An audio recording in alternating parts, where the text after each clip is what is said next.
हाँ जी।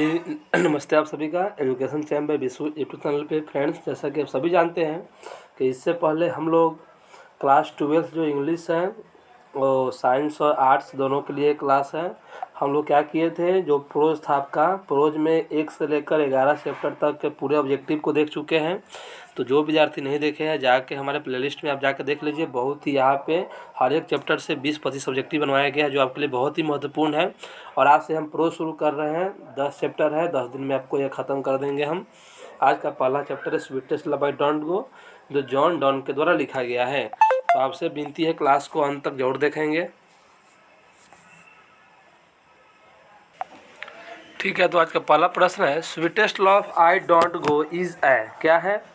Metaphysical poem, romantic poem, people's poem, none of this. तो याद रखना स्वीटेस्ट लव डोंट गो एक पोयम है, पोयम है मेटाफिजिकल पोयम। तो 1 का आंसर आपका हो जाएगा ए। दूसरा प्रश्न, sweetest love I don't go is composed bye, इसको रचने वाले कौन है? John Keats, John Donne, D.H.. Lawrence, non of this. याद रखिएगा, इसको लिखने वाले हैं जॉन डॉन। ठीक है, इनका जन्म लंदन में हुआ था। अब अगला प्रश्न, John don was born in, John Donne का जन्म कहाँ हुआ, कब हुआ था? 1572 में, 1573 में, 1572 में, 1631, 1883। याद रखिएगा, जॉन डॉन का जन्म 1572 में हुआ था और मृत्यु 1631 में हुई थी।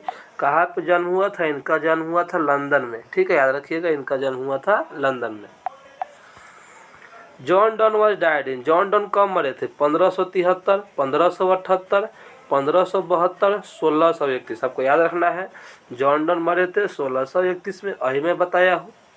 4 का आंसर हो जाएगा आपका D. John Donne is also known as, आपको पता है कि स्विट्जरलैंड को मेटाफिजिकल पोएम है, तो जॉन डॉन को हम क्या बोलते हैं? जॉन डॉन को हम metaphysical poet, romantic poet, children's poet, people's poet. तो जॉन डॉन को बोला जाता है मेटाफिजिकल पोएट। तो 5 का आंसर आपका हो जाएगा ए, इस बात को याद रखना है। तो याद रखिएगा, जॉन डॉन को मेटाफिजिकल पोएट के नाम से जानते हैं। ठीक है, छठा प्रश्न है John Donne was born in, John Donne का जन्म कहाँ हुआ था? London, Manchester, Tokyo, Bombay. तो याद रखिएगा, जॉन डॉन का जन्म कहाँ हुआ था? लंदन में हुआ था, जो इंग्लैंड की राजधानी है। याद रखिएगा, कभी कभी इंग्लैंड दे देता है। John Donne was born in dash family, John Donne का जन्म कैसे परिवार में हुआ था?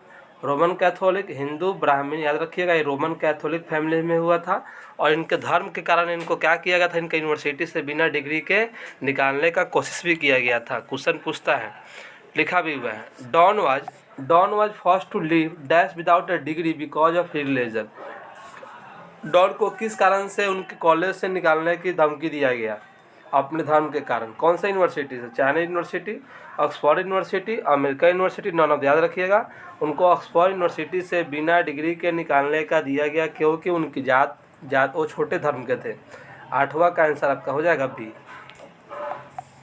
John Donne also participated, John Donne किस में भाग भी लिए थे? Naval expeditions, journalist, professor. वे नौसेना युद्ध में भाग ले चुके हैं। याद रखिएगा, 9 का आंसर ये होगा, बहुत इंपॉर्टेंट पूछा गया है। In 1615 at the age of 42 John Donne accepted ordination in the became, एक मिनट, ऑर्डिनेशन इन, ठीक है, ordinator in dash and became greatest preacher. 42 साल की उम्र में 1615 में वो कहाँ पे उनको ऑर्डिनेशन प्राप्त हुआ और कहाँ के सबसे ग्रेटेस्ट प्रीचर बने? एंग्लिकन चर्च, संत थॉमस चर्च, जॉर्ज चर्च। याद रखिएगा, वो एंग्लिकन चर्च के सबसे बड़े पादरी बने थे, प्रीचर्स बने थे। तो 10 का आंसर आपका हो जाएगा ए। चलिए 11वां प्रश्न, John Donne is also, John Donne को और किसके लिए भी जानते हैं? Songs and sonnets, satires and elegies, sermon से सोनेट्स भी लिखे हुए हैं, सटायर्स और इलेजिस भी लिखे हुए हैं, सरमन्स भी लिखे हुए हैं। तो 11 का आंसर हो जाएगा डी, ऑल ऑफ दीज। आपको पता होगा तो कमेंट करके जरूर बताएंगे और क्लास अच्छा लगे तो बताएं क्लास कैसा लग रहा है। Dash is neither desire nor sense, किसके पास ना ही इच्छा होती है ना ही सोच होती है, दिमाग होती है? पोएट, ह्यूमन बींग, सन। याद रखिएगा, कवि ने बताया है कि द सन है नीदर डिजायर नॉर सेंस, क्योंकि जब मन करता है जब ये चले आते हैं। ठीक है, जिस तरह सूरज शाम को ढलता है उस तरह सुबह में निकलता भी है, जिस तरह सूरज शाम को निकलता है उस तरह सुबह में ढलता भी है। इस लाइन का अर्थ यही हुआ। कभी कभी ये लाइन ही पूछ देता है किससे लिया गया है, तो याद रखिएगा sweetest love by don't go से लिया गया है। एक लाइन नीचे दिया हुआ है, not in the hope the world can show a fitter love for me, इस दुनिया में मेरे लिए कोई भी प्यार दिखा नहीं सकता है ये लाइन किससे लिया गया है? Sweetest love I don't go, song of my self, the snake. तो यह लाइन लिया गया है स्वीटेस्ट लव आई डोंट गो। इस बात को आपको क्या करके रखना है, याद करके रखना है। तो 13 का आंसर आपका यह हो जाएगा जो बिल्कुल सही है। 15वां प्रश्न, the poet is not tired with, the poet is not tired with, कवि किससे नहीं थके हुए हैं? मैन हिमसेल्फ बिलव्ड वन, कवि अपने प्रेमिका से अर्थात अपनी पत्नी से नहीं थके हुए हैं। इस क्वेश्चन का आंसर आपको याद करके रखना है। चलिए, yesternight the sun went hence and yet is here today has been taken from, जो लाइन लिया गया है, जिस तरह आज की रात आज की शाम सूरज गया फिर से वह कल निकलेगा, इसका हिंदी हुआ किससे लिया गया है? Sweetest love I don't go से लिया गया है, आपको पता है।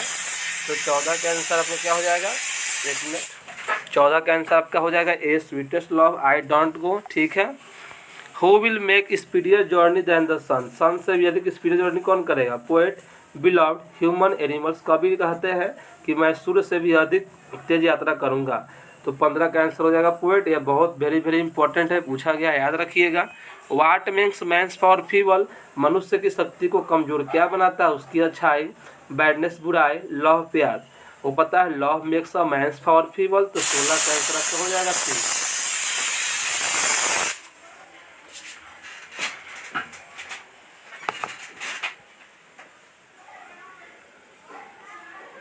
चलिए आगे चलते हैं, फिर समझ में आ गया होगा। चलिए, डैश एंड 17वां प्रश्न है, dash and dash affect the speaker life, speaker के जीवन को, कवि के जीवन को क्या बर्बाद कर रही है? साइंग मतलब उनकी पत्नी का सुसुकना, उनकी पत्नी का रोना, दोनों इनमें से याद रखिएगा। उनकी पत्नी सुसुकती है तो वो क्या कहते हैं कि मेरा आत्मा का नाश हो रहा है, और उनकी पत्नी जब रोती है तो क्या बोलते हैं कि अगर तुम रोती हो तो मेरा खून नाश हो रहा है, इसीलिए याद रखिएगा। ठीक है। साइंग और वीपिंग क्या करता है? उनके स्पीकर लाइफ को अफेक्ट करती है। साइंग करने से उनका आत्मा का नाश होता है, सॉल, और वीपिंग करने से, रोने से उनके ब्लड का नाश होता है। ऐसा इन्होंने इस कविता के माध्यम से बताने का कोशिश किया है। How does the beloved waste the speaker life, वही क्वेश्चन है, बिलव्ड किस प्रकार से स्पीकर के लाइफ को वेस्ट कर रही थी? By saying, by weeping, both, रो के और सुसुक के, याद रखिएगा। 19वां प्रश्न है, what is the synonyms of feeble, feeble का परिवाची क्या होता है? स्ट्रॉन्ग मजबूत, वीक कमजोर, ह्यूज विशाल। फीबल का अर्थ होता है कमजोर, तो कमजोर का परिवाची क्या होगा? वीक होगा। तो 19 का आंसर बी होगा, ये पूछा गया क्वेश्चन है। ठीक है। 20वां प्रश्न है, dash power, man's power is very dash, man's का पावर क्या है? वीक, फीबल, कमजोर, वीक होगा, सी होगा, 20 का सी। देखिए ये बहुत इंपॉर्टेंट प्रश्न है जो एग्जाम में पूछे गए हैं, और आप लोग ऐसे ही अगर वीडियो चाहते हैं तो कमेंट करके बताएं। और कल का चैप्टर हमारा है सॉन्ग ऑफ माई सेल्फ, उससे देखना ना भूलें।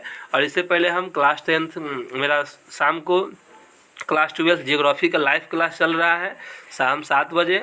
उसमें मैं अब शुरू से मैं भूगोल का हर एक चैप्टर का सब्जेक्टिव ऑब्जेक्टिव करवा रहा हूं, तो आपसे विनती है कि परसों से उस क्लास को लेना ना भूलें। और अभी हमारा 5 दिनों का मॉडल पेपर चला था, 5 डेज़ का इंग्लिश का और 5 डेज़ का भूगोल का। तो प्लेलिस्ट में जाकर आप मॉडल पेपर को देख लें, इंग्लिश का क्लास 12 का और भूगोल का। और अगर क्लास 10th वाले को भी इस वीडियो को शेयर करें, और वीडियो अच्छा लगे तो चैनल को सब्सक्राइब करें, शेयर करें और लाइक करना ना भूलें।